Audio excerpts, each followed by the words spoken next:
He said, I'll love you till I die. She told him, you'll forget in time. As the years went slowly by,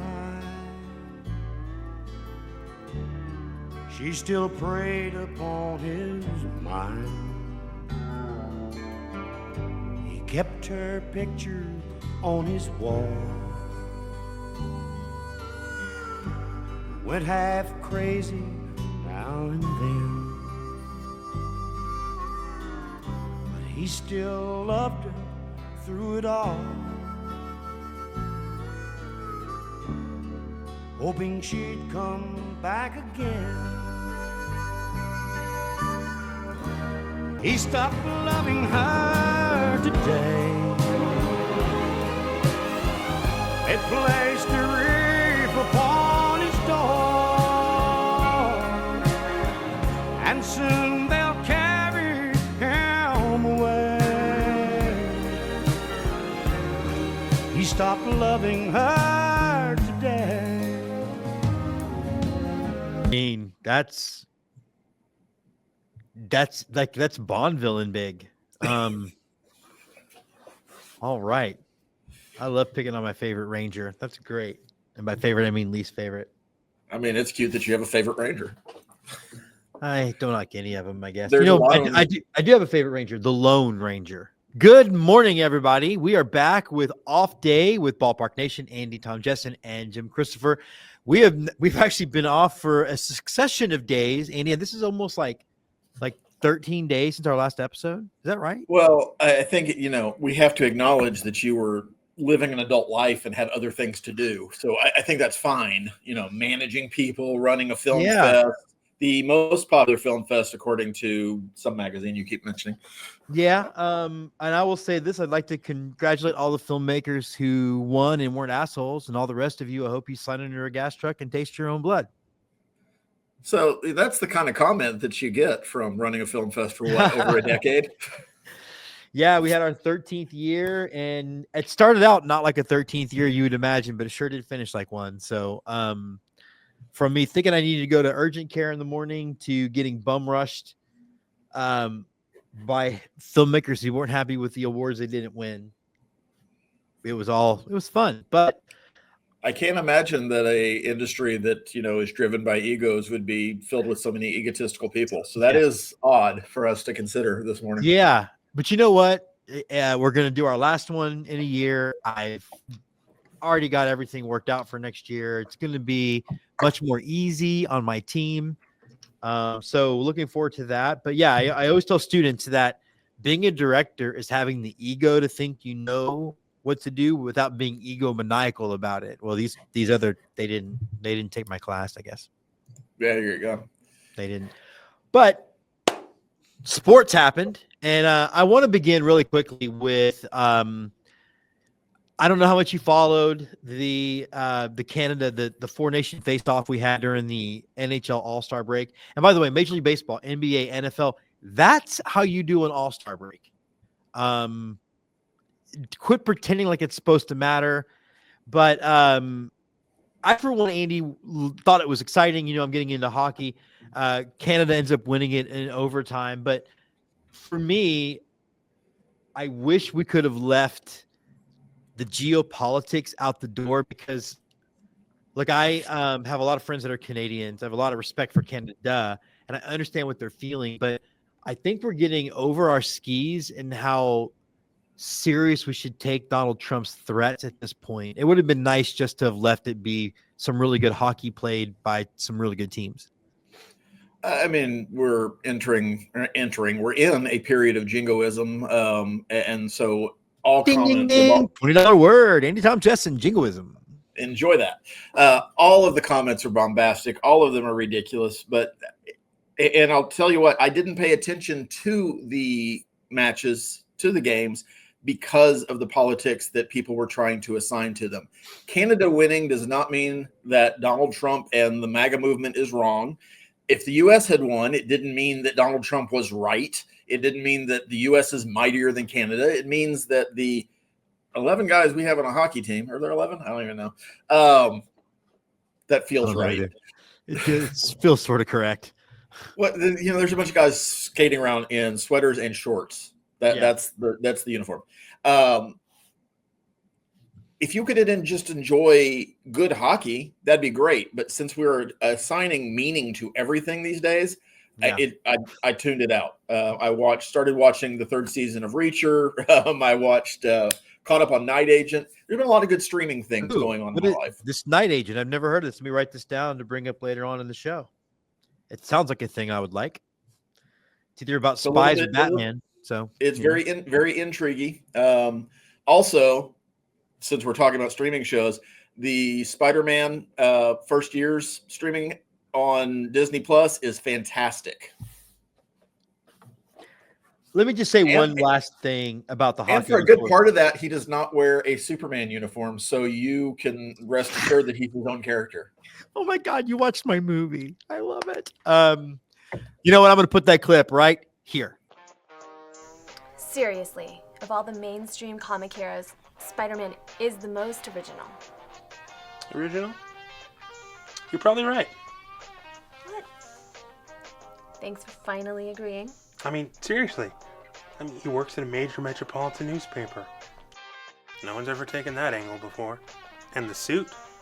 No hero ever thought red and blue would look good together. Oh, wait. All right, I get it. So, who is the most original? Man of Steel? Kal-El. Superman. The Boy Scout.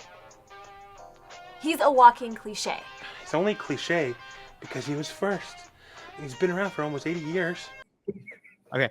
But I do want to say one last thing, though, about the hockey. What I wish that we could have taken away from it is that in a sport where the U.S. has traditionally lagged behind, it's not very clear that they can keep up with. I mean, Canada's usually some of the best hockey players on the planet. So as I kind of, again, try to get more into the sport, thanks, Scott McIntyre. I wish we could have taken that away from it and it having been a good. Although I do think it's funny that Canada boos part of our national anthem and then immediately wants to make sure that they know that they weren't booing us, or America, they were booing Donald Trump. That's so Canadian of them. That is very Canadian. We're mad at you, but we still love you, and we're very polite about it. Yeah, it's not like we don't love you. We're just disappointed in you right now. Disappointed in what you've done. Yeah. Speaking of disappointed, Bregman in the Red Sox, that's going down like a lead balloon. Can you imagine, or how much does it shock you how openly hostile it's been through the media about Rafael Devers keeping his spot? Like, I don't know. I don't think Devers is better than Bregman. Bregman just won a fucking gold glove. So why is this not being kept in-house? I think it's primarily Rafael Devers feeling threatened. He's always been a bit of a prima donna, and that is not PRE Madonna. That's an actual word. Enjoy that, folks. It's not before the Material Girl? It is not. And I don't know how many Red Sox fans we have listening to this show, and I don't know who's going to jump in on the comments, but you may love Rafi Devers, and he may be your hero. He's the last guy from the 2018 team that won the World Series that's still on the roster, although now you've got another World Series champion on the roster, and he's done it twice. But he's always been a bit of a me player instead of a team player, and Boston has acquiesced to his demands in the past. I think Alex Cora was exactly right in what he said, is that nobody's guaranteed a position until I tell them they're in that position. So, right. And I think that's how you have to manage it. They're putting the players in a really weird position because, of course, the media has to run and go ask some backup second baseman, hey, what do you think about this? Hey, what do you think about Devers being moved? And it's all, if they had any hope of developing chemistry with a big free agent signing, they are trying everything they can do to torpedo it before spring training really even starts. And I'm here for it because Bregman's now an enemy. I love him. I wish he was on our team. I'm a bit if you saw him at a bar, but yeah, not the price they paid, but I wish it had worked out for Houston. It didn't. So he's the opposition now. And the Red Sox are a team that has the money to spend that could be good if they chose to. So anything they can do to delay that ascent, I'm here for. So good luck. Keep fighting about it. Bregman, in the meantime, will keep his mouth shut and go play second base because he just got $40 million. I don't know that he cares that much. Yeah. and it immediately makes him one of the best second basemen in baseball, particularly from the 100%. arm strength perspective.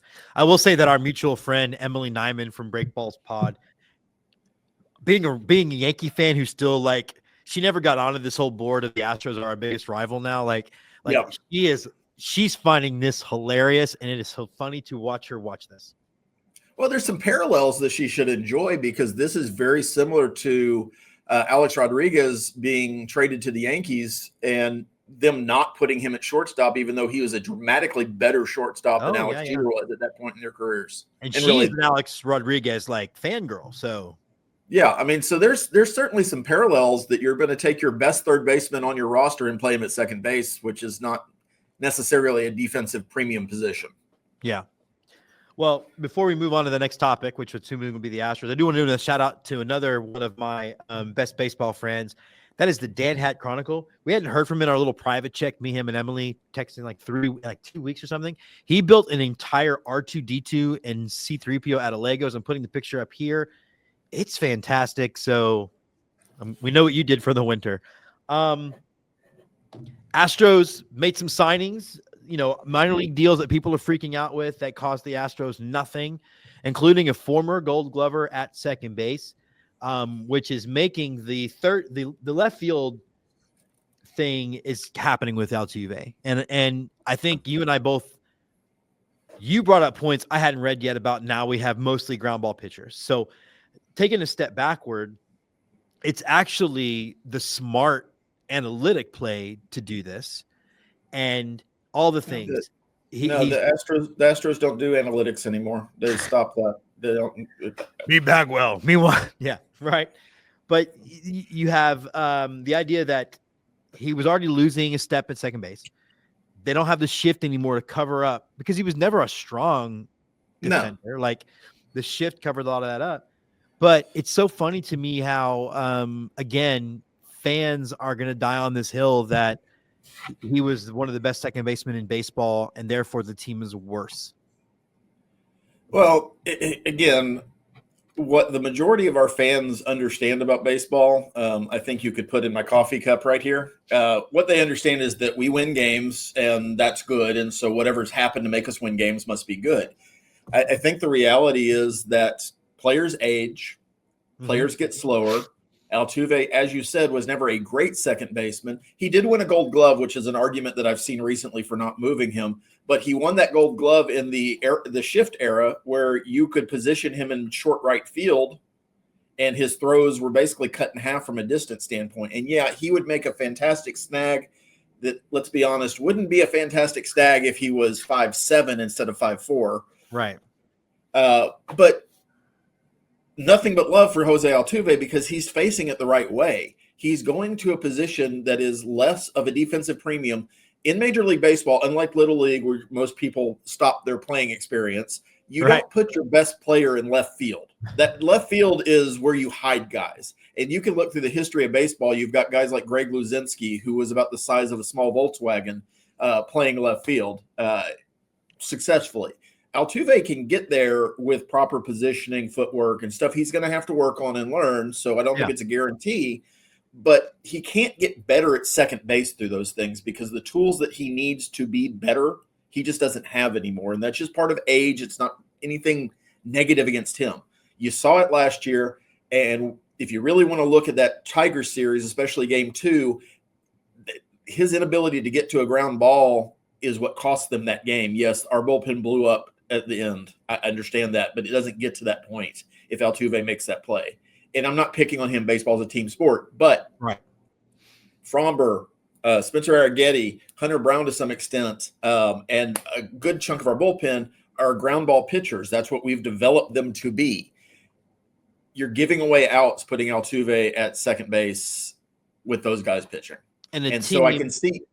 And a team that I think you and I both think are going to be very good to borderline really, really, really good, but not great, can't afford to give up outs because we just don't have the depth that we used to, the depth in the lineup, all that stuff.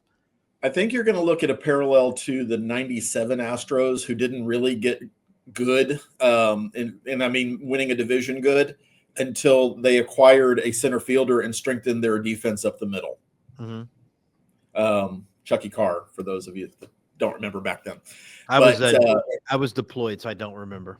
Well, Chucky Hacks, but he was only there for a period of time. But that team started winning games under Terry Collins, which is not an easy thing to do because Terry Collins. They solidified catcher, second base, shortstop, center field could field the balls and get to outs and take away hits that they weren't doing before they acquired Carr from Miami or Florida at that point.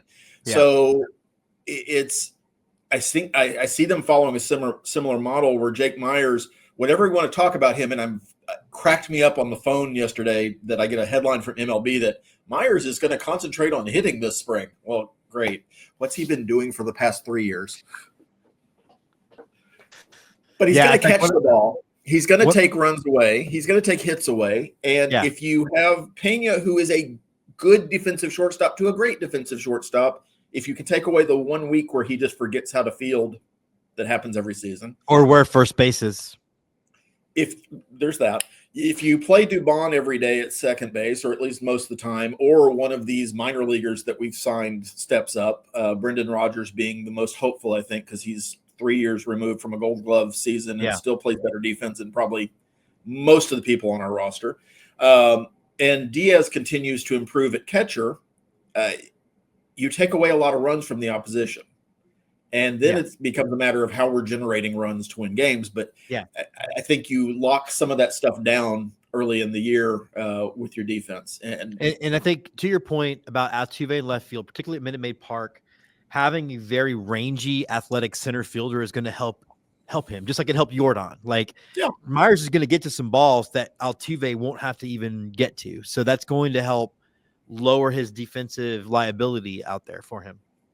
And Altuve's, his sprint speed is still at league average, so he's not a slow guy. But you'll see they're basically going to limit him to foul line to about 3/4 of the scoreboard if you want to visualize it at Minute Maid Park. That's the territory he's going to have to cover.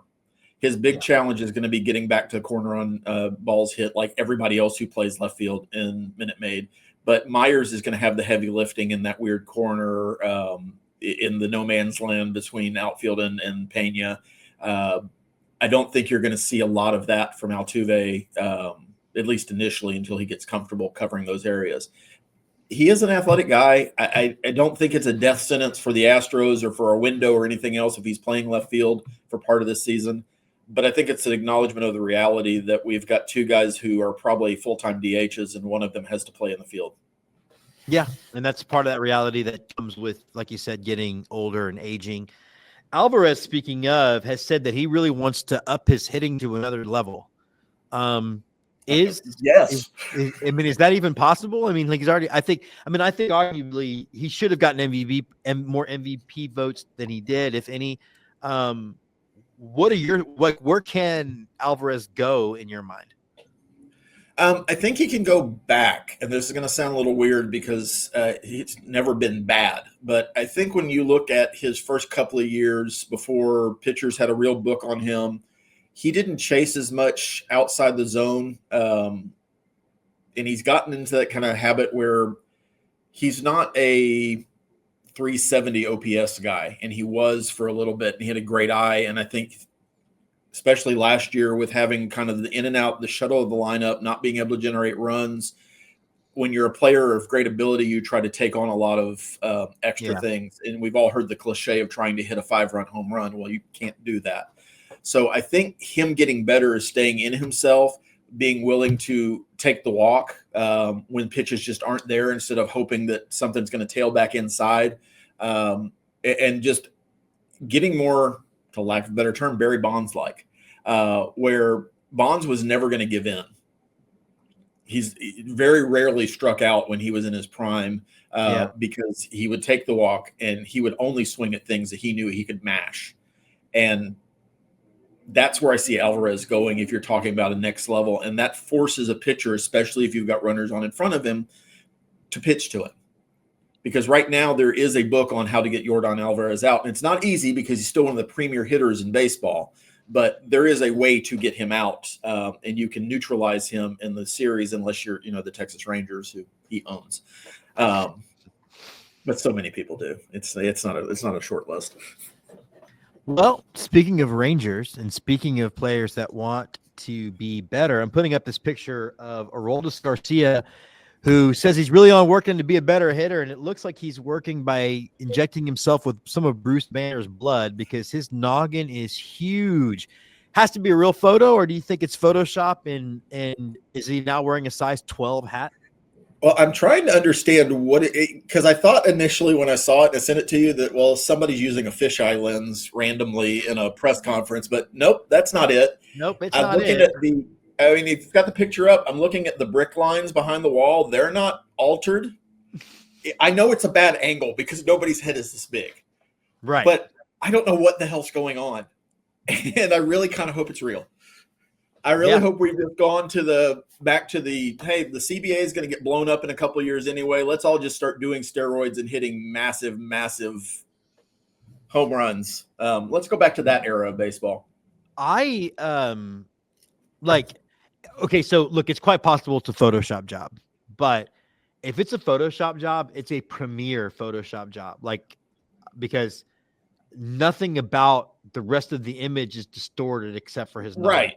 And that's what I'm getting at. I mean, my first look is he's up against a brick wall, so you look for the brick lines to be a little bit off all of a sudden around his head. There is a heavy amount of shadow right behind his head, so I'm assuming that, that's where the alteration is, but my God. Yeah, I mean,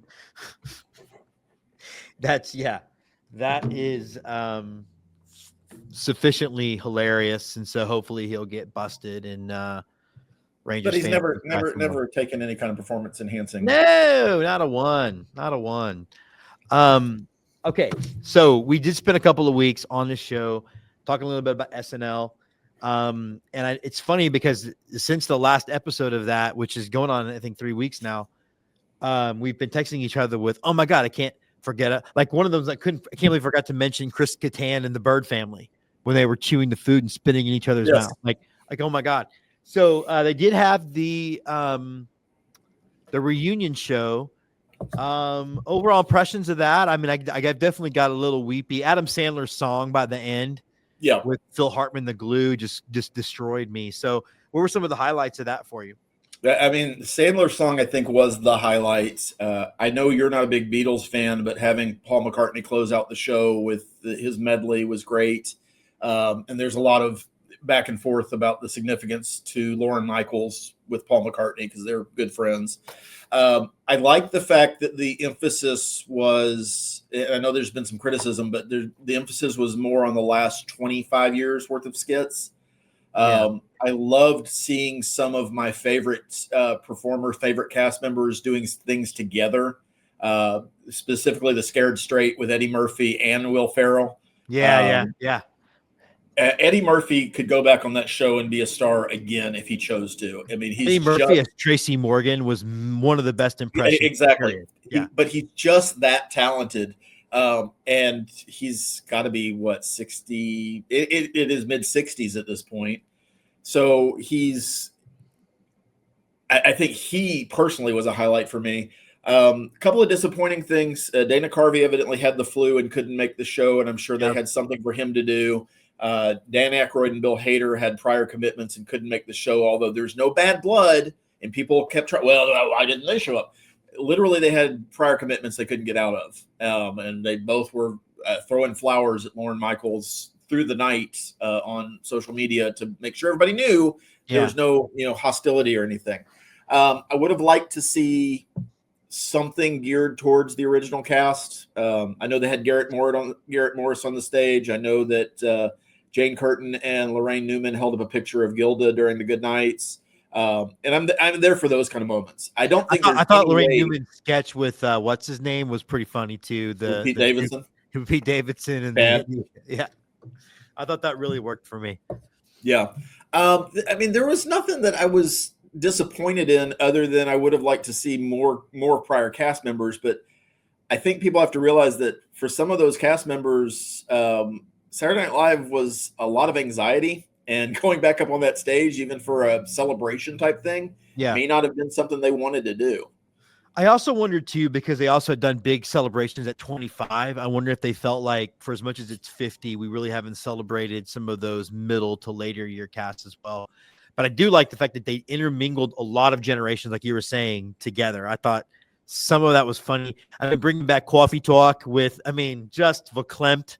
Sinead O'Connor grows a hair back. That's my favorite one that he did. But yeah, I thought I think that seeing Brooklyn Mike Myers with Maya Rudolph and Amy Poehler, that was great. I think no matter how long that show was, unless you were willing to do a 6-hour show, and if they did, they would have preempted it in Houston anyway, which is a whole nother thing.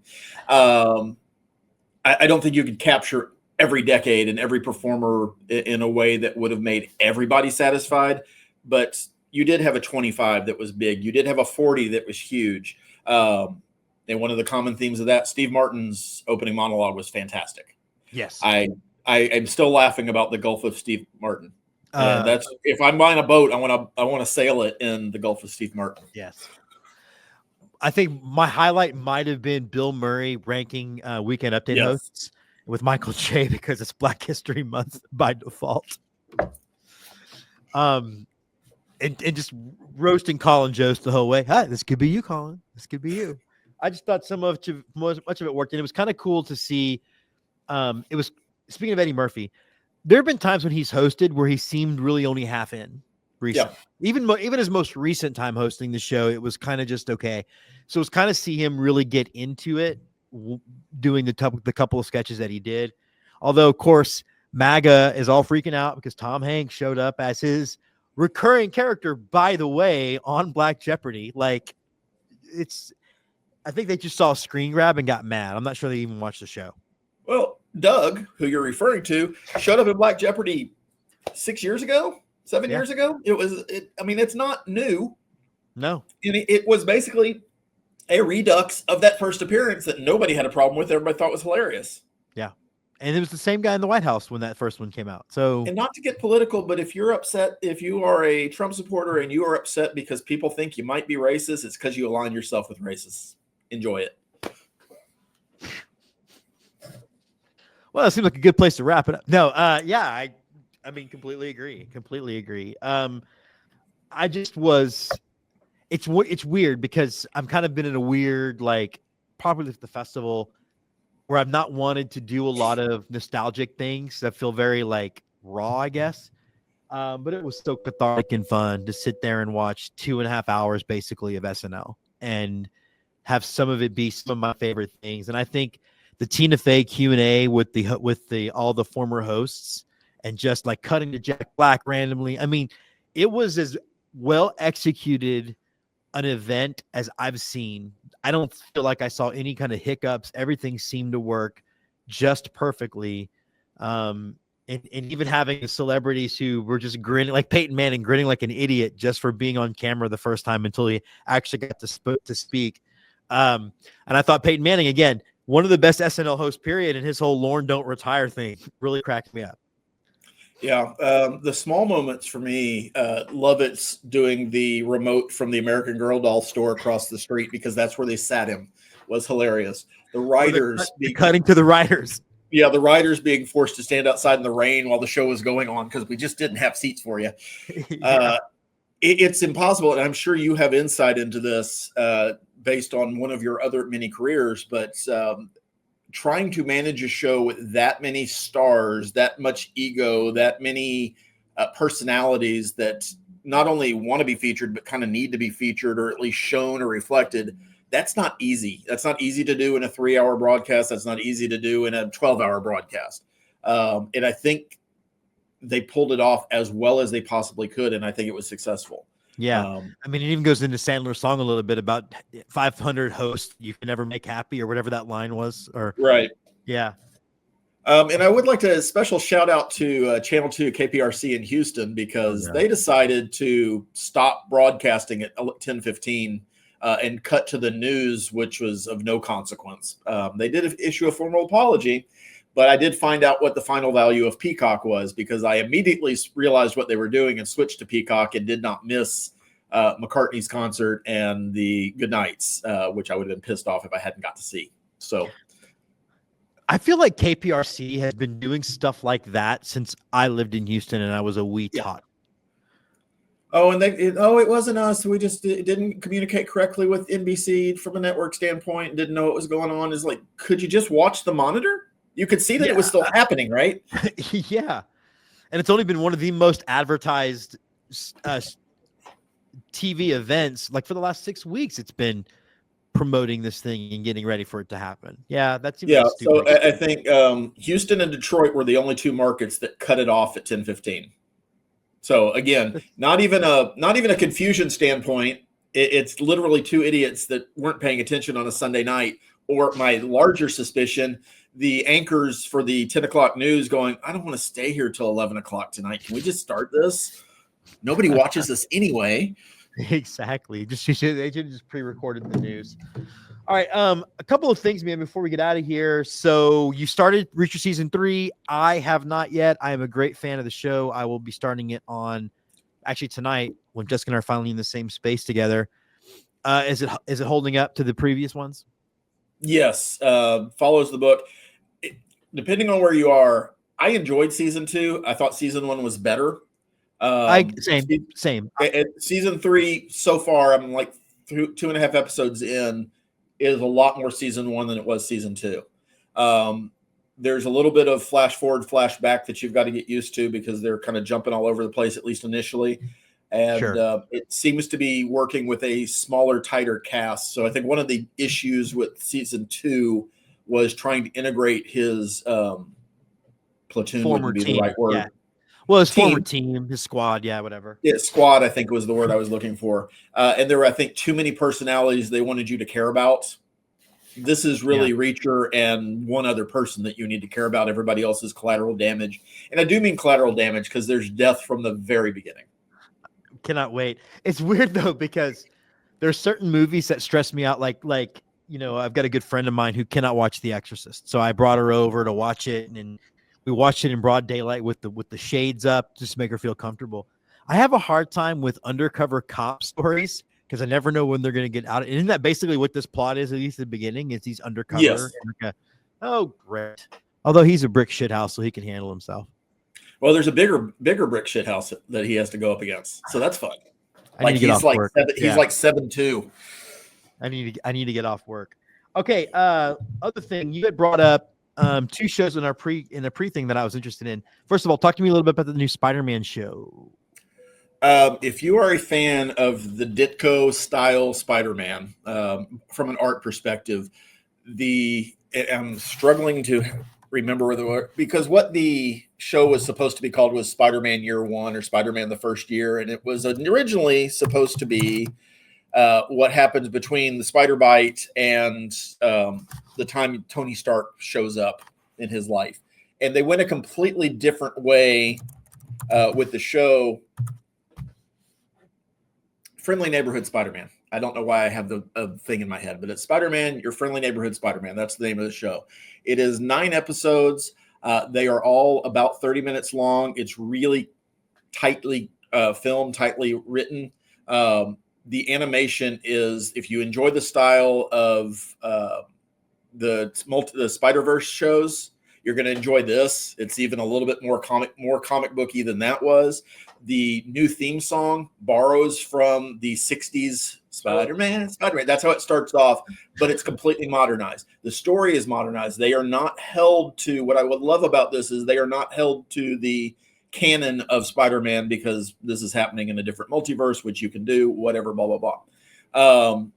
You're introduced to new characters. Aunt May, they've gone to hot Aunt May instead of old Aunt May, which I always appreciate. Meow. Norman Osborn takes the Tony Stark role, and you can imagine all of the subtext and subplot that's going on with that because Norman Osborn is still Norman Osborn, but it's just a really well-crafted, very tight, very easily watchable story. I like animation. I know not everybody does, but from a standpoint of this, you don't realize that you're watching a cartoon. You get past that really quickly. Is it a Disney Plus show? It is a Disney Plus show. But again, I waited for a little bit and zoomed through the first 6 episodes in an afternoon and then waited breathlessly for them to finish out the series, which they did this week. So It's really, really good. It sets up things, but it's also self-contained, so you don't need it to set up anything other than a season 2, because I want that to come back. There's a Daredevil cameo. There's a Doctor Strange, which is probably bigger than a cameo. And there's a really interesting time travel piece, which I want you to watch and tell me if you got it or it worked for you. But basically, everything that happens up to the show leads to a point where they travel back to the beginning of the show that causes the show to happen in the first place. I'm into it. You'd also mentioned a show called Night Agent. So the first season of Night Agent evidently came out in 2023. I will say this: it is a Netflix show. It's a little Netflixy, and so by that, there's the acting's a little bit stilted.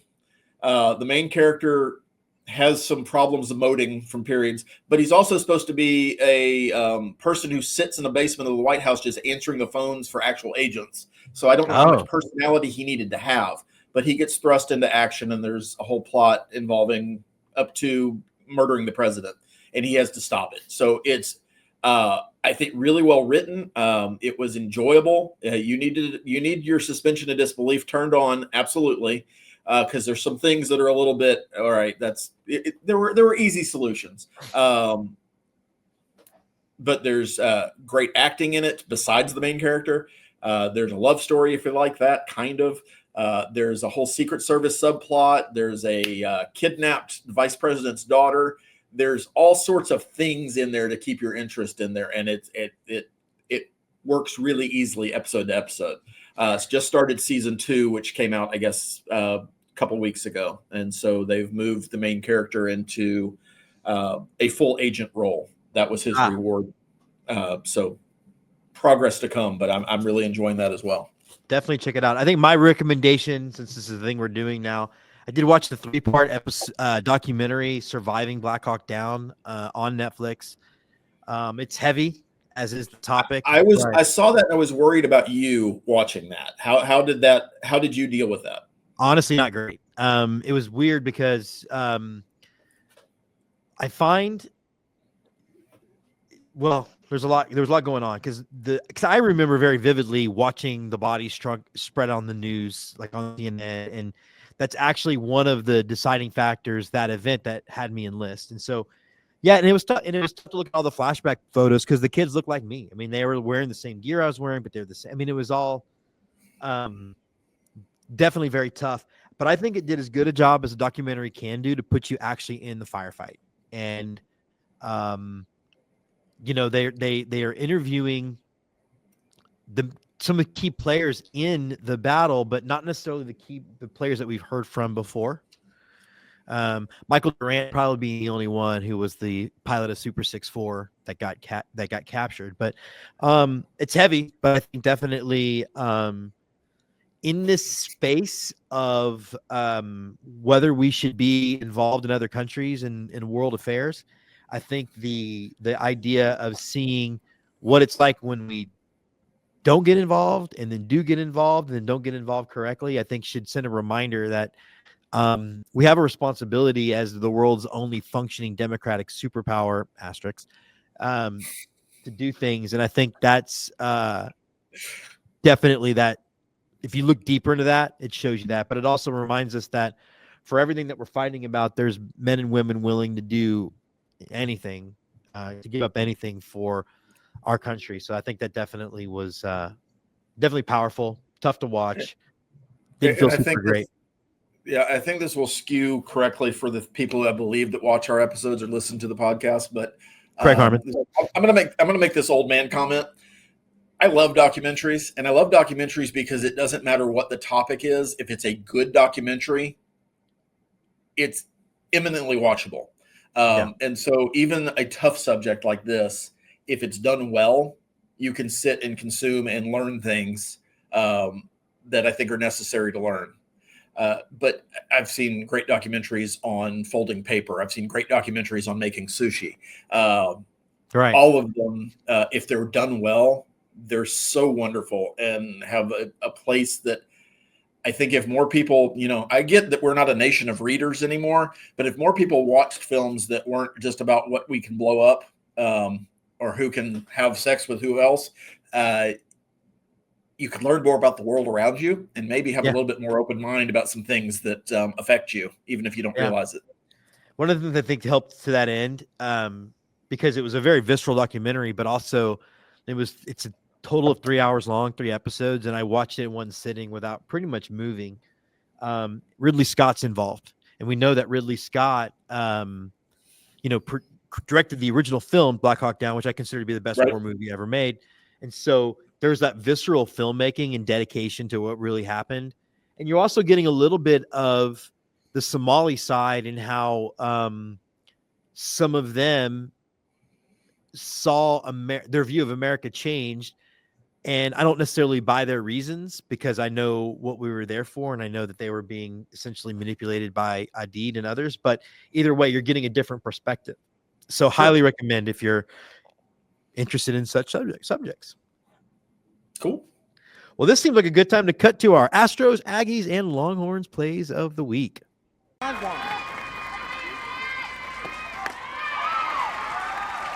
Swing and a miss. Strike 3. Not that time. Strike 3. Strike 3 called.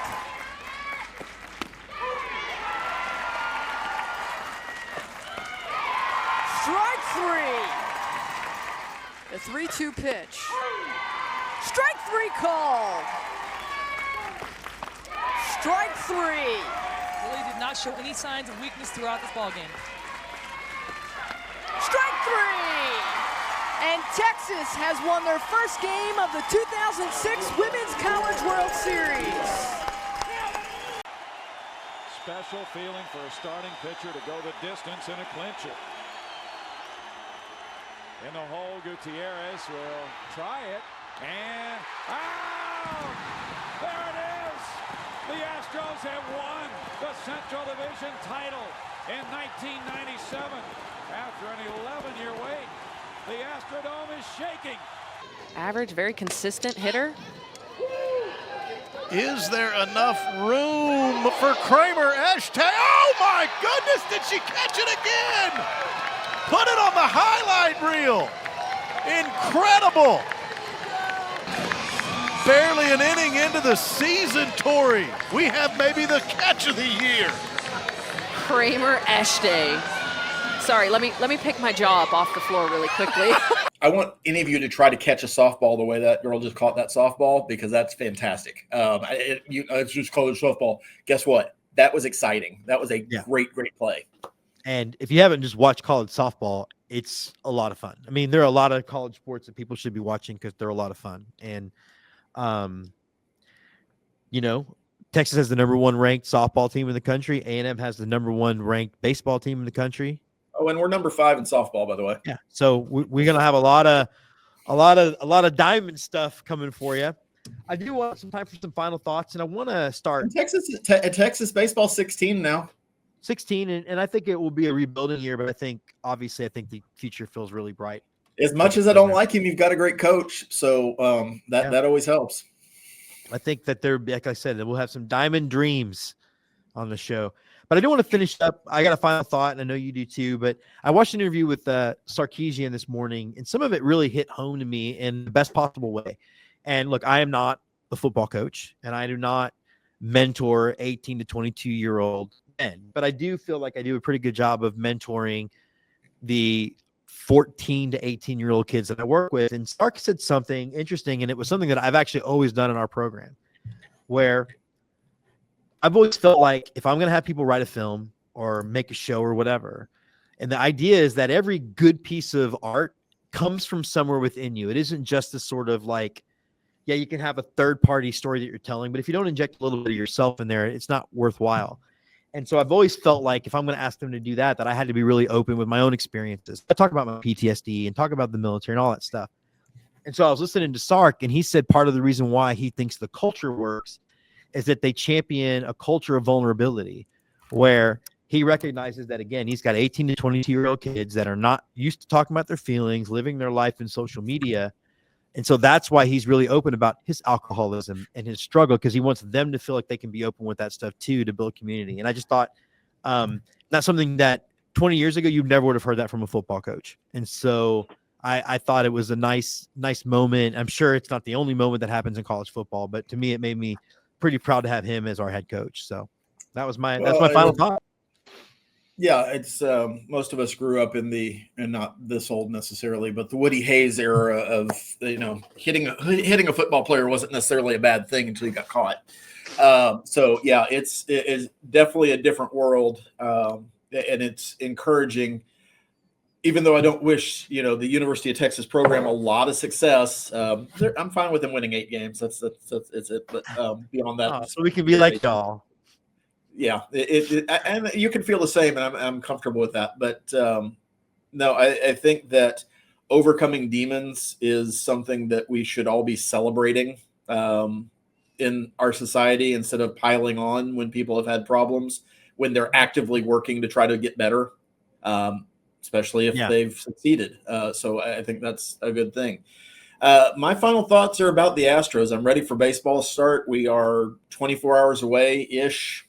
Probably 27 hours away from first pitch for a split squad games in Florida. I love these split squad games too, baby. Those are my favorite. I'm debating again whether I want to sign up for Fubo and pay the $110 a month to watch baseball. I know I could get a VPN, and any of you who want to make that work for me, I'm happy to do that. And teach me how that works. Yeah, if you could teach the old man how to do that on his big TV, that would be really super. But I'm ready to turn the page, because I think Astros fans are underselling what's still on this team. I know it's sad that Kyle Tucker's playing in Chicago. I know it's sad that Alex Bregman is playing in Boston this season, but there's still a lot of talent on this team. I want to get back to winning. I think Joe Espada is a good manager. I think his second year, you're going to see some different things. And is it going to look the same as it's looked for the last 7 years? No. Could it be as good? Possibly. But the only way to find out is to watch the games, and I'm really excited about seeing baseball being played again. In the meantime, go A&M, beat the hell out of Cal Poly this weekend, and maintain that #1 ranking. All right. For Andy Tom Cheston, I'm Jim Christopher. Hook 'em Horns, gig 'em Aggies. Let's go Stros. We will be back next week for a little bit more off day with Ballpark Nation.